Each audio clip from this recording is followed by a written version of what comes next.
Class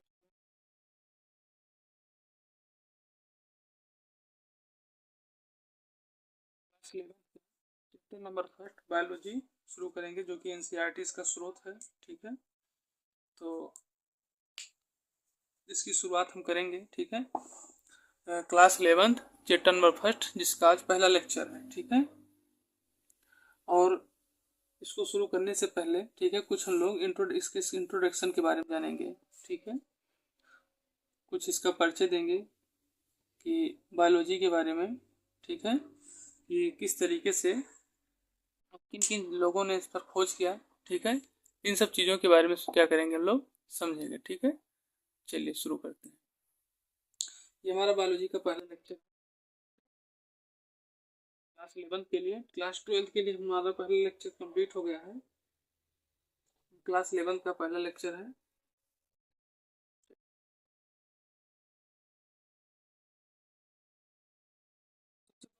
समझेंगे जीव विज्ञान क्या है। ठीक, सबसे पहले यही जानना हमें कि जीव विज्ञान क्या है। जीव विज्ञान क्या है।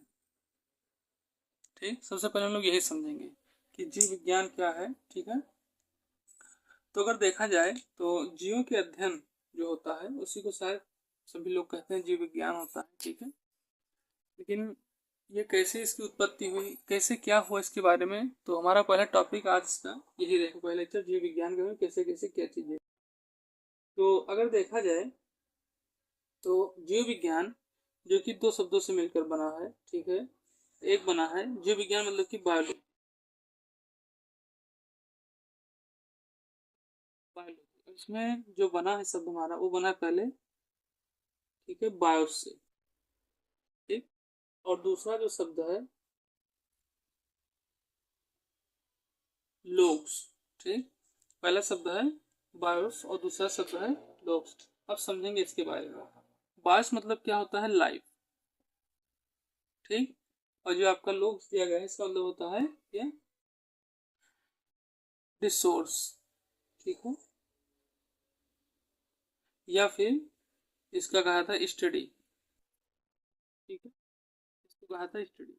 तो इस तरीके से पता चला बायोलॉजी के बारे में। ठीक है, बायोलॉजी दो शब्दों से बना है। ठीक है, और इसका अलग अलग अर्थ होता है, का ध्यान रखिएगा। ठीक है, और इस शब्द की सबसे पहली खोज जो हुई, ठीक है, इस शब्द की सबसे पहली जो खोज बताया जाता है वो दो वैज्ञानिक कौन कौन, एक थे लेमार्क।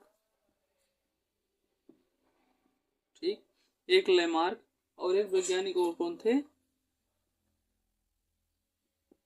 ट्रेवियस। ठीक है, ट्रेवियस से एक वैज्ञानिक और थे। इन वैज्ञानिकों ने 1802 में ईस्वी में 1802 ईस्वी में इसके बारे में बताया। ठीक है, 1802 ईस्वी में इसके बारे में। लेकिन एक चीज़ और ध्यान दें कि बायोलॉजी की खोज बहुत पहले ही हो चुकी थी, क्योंकि हमारे अगल बगल जो आस पड़ोस के पदार्थ हैं या जो आस पड़ोस के जो हमारे प्लांट हैं उन्हीं से ही चीज़ों की क्या हो चुकी थी, शुरुआत हो चुकी थी। तो इन सब चीज़ों का धीरे धीरे जो लोग वैज्ञानिक बताना शुरू किए कि हाँ ये पेड़ प्लांट कैसे सांस लेते हैं या प्रकाश संश्लेषण की प्रक्रिया कैसे होती है, ये सब अलग अलग वैज्ञानिकों ने अपने अपने राय को देते हुए अलग अलग चीज़ों को बताया। ठीक है, तो इन सभी चीज़ों को हम लोग इसमें समझेंगे। ठीक, चलिए, तो यहाँ पर इसके बारे में बताया गया कि बायोलॉजी ठीक है इस तरीके से तैयार।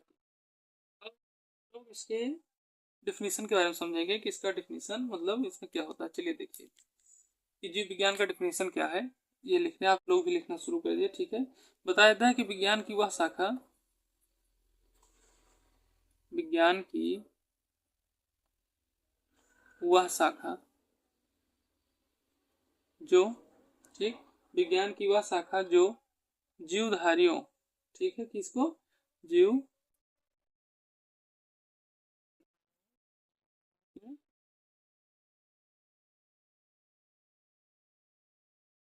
अध्ययन से संबंधित,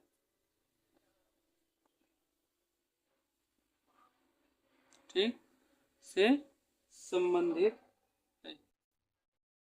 ठीक है, इसमें क्या कहते हैं, जीव विज्ञान। ठीक, इसे क्या कहते हैं, जीव विज्ञान।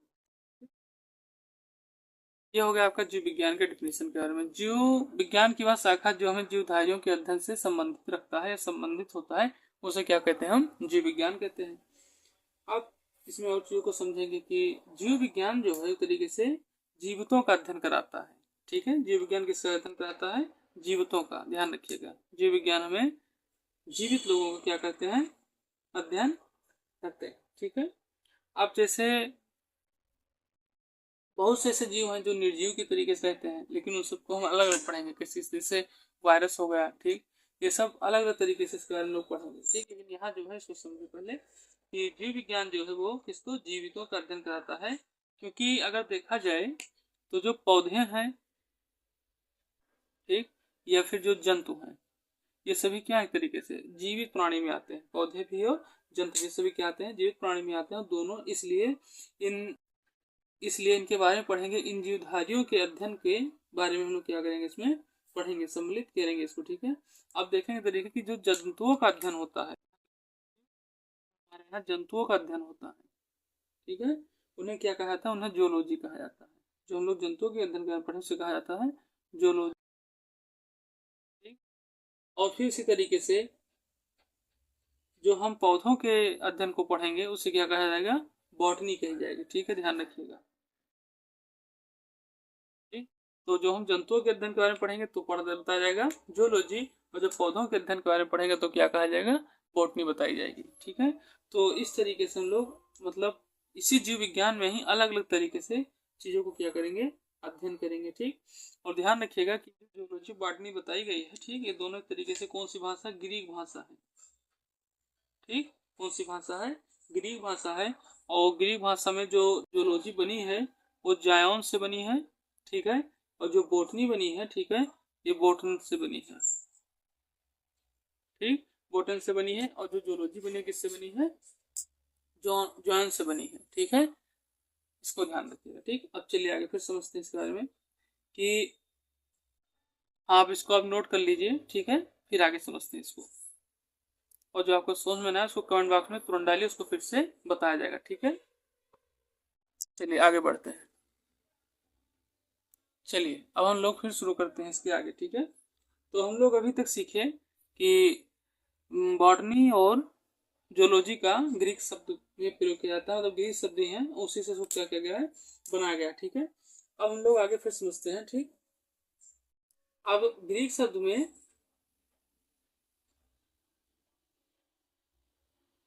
ठीक है, तो बॉटनी को हिंदी में अगर देखा जाए तो क्या कहा जाता है? वनस्पति विज्ञान। ठीक है, वनस्पति विज्ञान। ठीक, और वही अगर उसको बताया जाता है, ठीक है, तो उसे कहा जाता है जीव विज्ञान।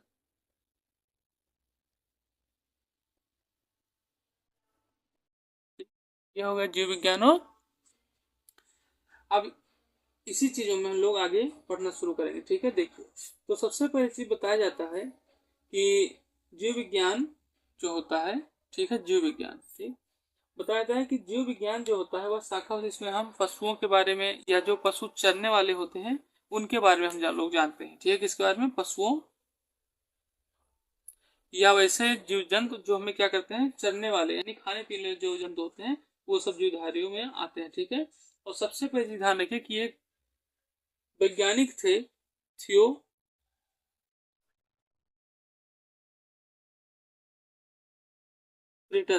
ठीक, थियोक्रिटस एक वैज्ञानिक थे, ठीक है, जिन्होंने 370 से ठीक 287 बीसी 87 बीसी में करीब बताया था 500 पौधों की, ठीक है, 500 पौधों की एक सूची तैयार की थी।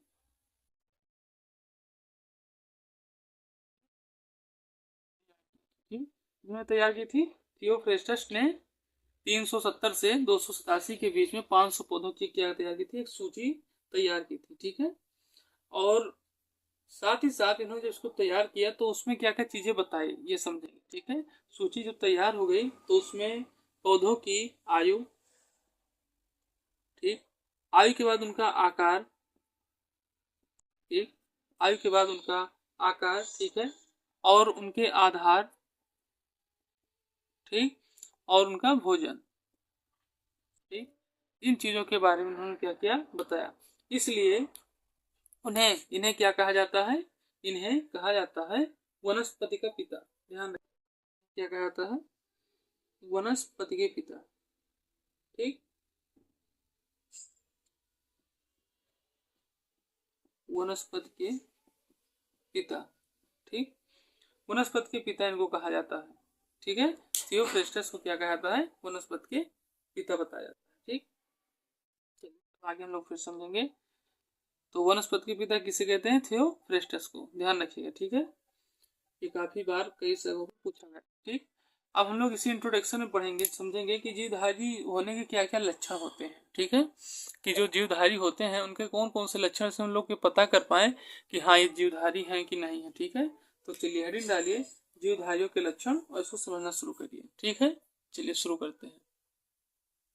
चलिए तो हम लोग अब शुरू करेंगे एक नया टॉपिक, ठीक है, इसी में इंट्रोडक्शन में ही, कि जीवधारियों के लक्षण कौन कौन से होते हैं, ठीक है। चलिए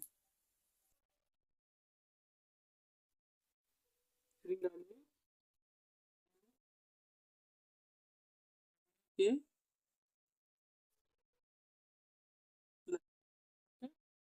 समझेंगे क्या, जीवधारियों के लक्षण के बारे में, ठीक है। तो जीवधारियों के लक्षण जो है वो हम कई प्रकार से समझ सकते हैं। जैसे जो जीवधारी है वो सांस भी लेते हैं, चलना भी प्रारंभ करते हैं, वृद्धि अलग तरीके से करते हैं, ठीक, हर एक तरीके से अलग अलग अपनी प्रक्रिया करते हैं। तो इसमें सबसे पहले हम लोग समझेंगे इसके जो सबसे महत्वपूर्ण और सबसे पहली चीज है वो है जीवन चक्र, ठीक।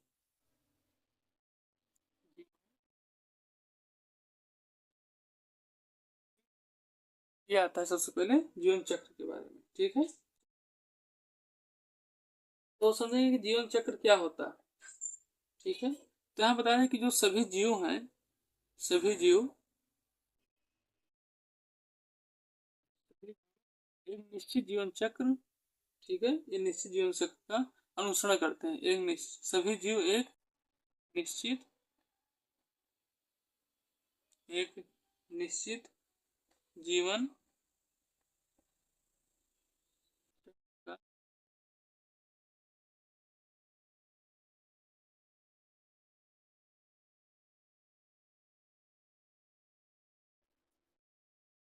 देखिए किस तरीके से बताया जा रहा है कि जब सभी जीव एक निश्चित जीवन चक्र क्या करते हैं, अनुसरण करते हैं। तो अनुसरण करते हैं मतलब ये बताया जा रहा है यहाँ पर कि कितनी आयु तक जीते हैं, ठीक है, सभी चीज। जैसे कोई हो गया 2-3 दिन जिया, ठीक, या जैसे और कोई हो गया जो 10 साल 15 साल तक जिया, ठीक। तो हर जीव की जो आयु है वो निर्धारित है, ठीक, वो उतने उतने ही काल तक या उतने उतने समय तक क्या होगा, जीवित रहे, ठीक। तो ये आपका होगा जीवन चक्र के बारे में। अब आगे हम लोग फिर समझते हैं दूसरा टॉपिक। दूसरा इसका जीव द्रव क्या है, जीव, ठीक, ठीक है, जीव द्रव के बारे में हम लोग समझते हैं, ठीक है। चलिए अब हम लोग शुरू करते हैं जीव द्रव के बारे में, ठीक है, और इसको समझते हैं क्या होता है। देखिए जीव द्रव जो होता है जिसको इंग्लिश में प्रोटोप्लाज्म कहा जाता है, ठीक है। ये बताया जाए कि जीव जीव द्रव जो है वो जीवधारियों, ठीक, क्या होता है, ये बताया था कि जीवधारियों में वास्तविक वास्तविक जीवित पदार्थ के रूप में, ठीक है, इसमें वास्तविक जीवित पदार्थ के जीवित पदार्थ जीव द्रव्य,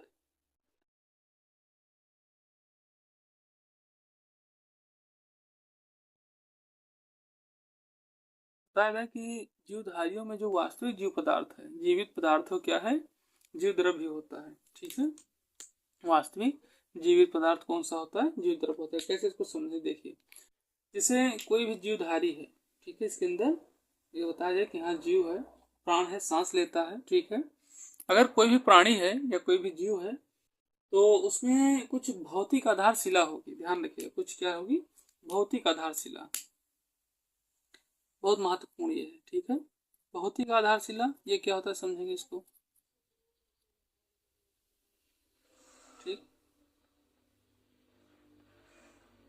भौतिक आधार।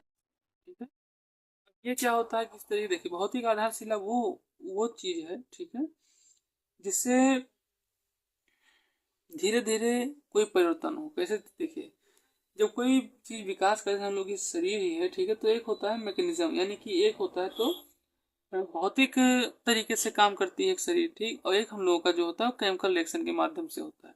तो केमिकल माध्यम से जो जीव द्रव्य प्रोटोप्लाज्म होते हैं, ठीक है, इसी तरीके हम लोग के शरीर में जो ब्लड आरबीसी या फिर क्या कहते हैं प्लाज्मा, सब चीजें पाई नहीं सकती, केमिकल रिएक्शन के माध्यम से होता है।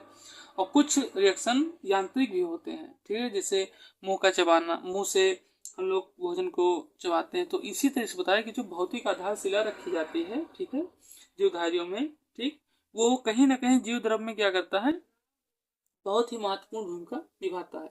अब फिर आगे कहता है कि जीव द्रव्य में जो सभी जैविक क्रियाएं भी होती हैं, ध्यान रखिए कि जो जीव द्रव्य होती है उसमें क्या होती है, सभी जैविक क्रियाएं होंगी। कौन सी क्रियाएं होंगी, सभी जैविक क्रियाएं होंगी, ठीक है। और साथ साथ इनमें जो परिवर्तन होता है जीव द्रव्य में, वो भौतिक और रासायनिक दोनों तरीके से होता है, क्योंकि इसमें पहले बता दिया गया कि इसकी क्या है, आधारशिला रखी जाएगी, भौतिक आधारशिला। तो इसमें जो परिवर्तन होंगे वो रासायनिक और भौतिक दोनों तरीके के क्या होंगे, परिवर्तन होंगे। और साथ ही साथ ये परिवर्तन इस तरीके से होंगे कि प्राकृतिक के माध्यम से ये चीजों को आदान प्रदान कर पाएंगे। मतलब जैसे किस तरीके से प्राकृतिक के माध्यम से पौधे हमें ऑक्सीजन देते हैं और हम उनको कार्बन डाइऑक्साइड देते हैं। तो यही आदान प्रदान ही हमें क्या कहलाता है, ये आदान प्रदान जो होता है इसको हम लोग क्या कहते हैं, जिसको कहते हैं जैविक क्रिया। ध्यान रखिए क्या कहते हैं इसको, जैविक क्रिया कहते हैं, ठीक, क्या कहते हैं, जैविक क्रिया। ये हो गया आपका, ठीक है। अब चलिए फिर आगे समझते हैं।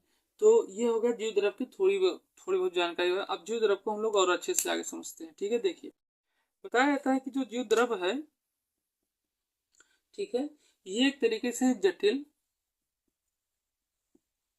जटिल क्रिस्टलीय, ठीक, जटिल किस कौन से, क्रिस्टलीय, ठीक, कोलाइडी तत्व है, ठीक, कौन से तत्व है, कोलाइडी, कोलाइडी तत्व है, ठीक है।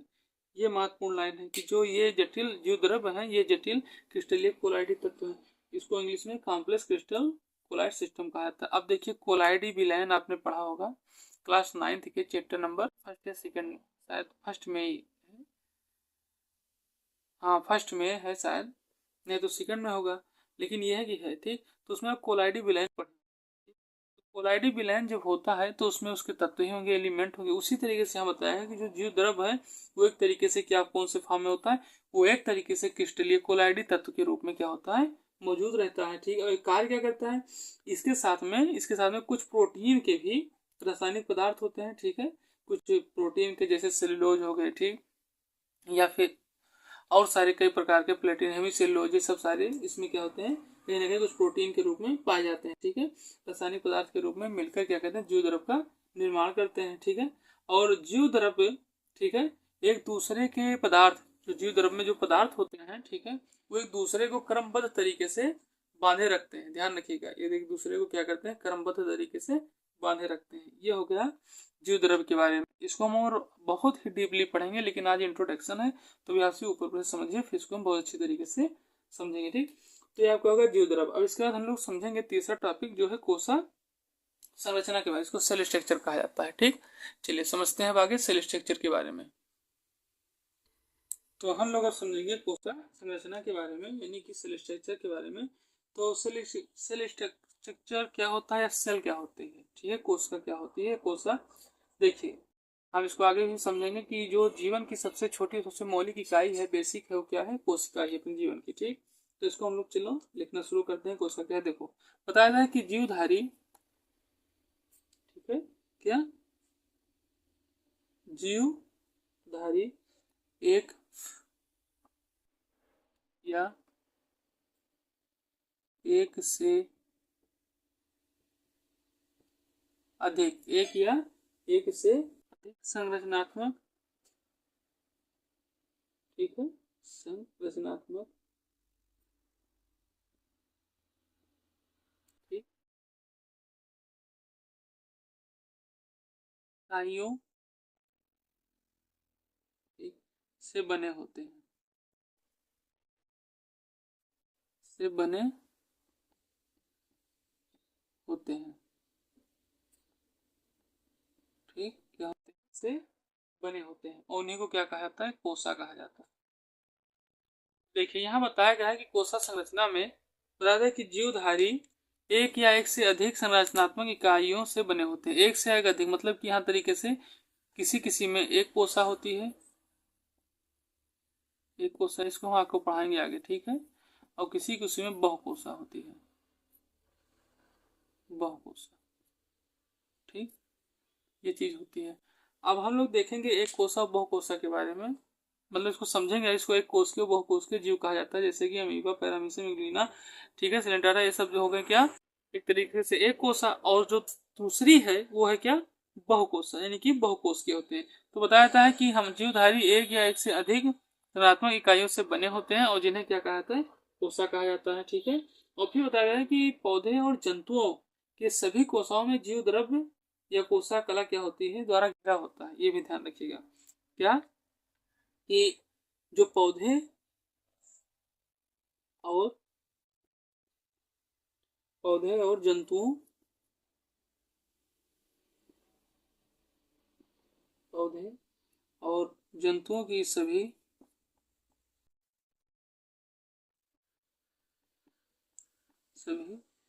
कोशाओं में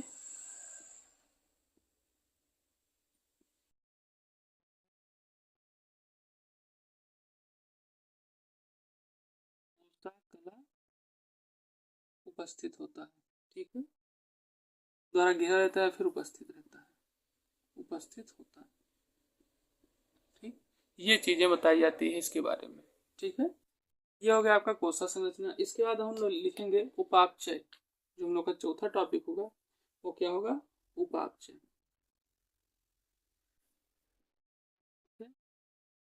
उपापचय, ठीक है। अब इसको हम लोग क्या करेंगे? कल समझेंगे अगले लेक्चर में, ठीक है। और इसमें जो आपको बताया गया है उसको आप पढ़िए, ठीक है। और जो आपको समझ में ना आए उसको समझिए, जो आपको समझ में आए उसको कमेंट बॉक्स में डालिए, ठीक।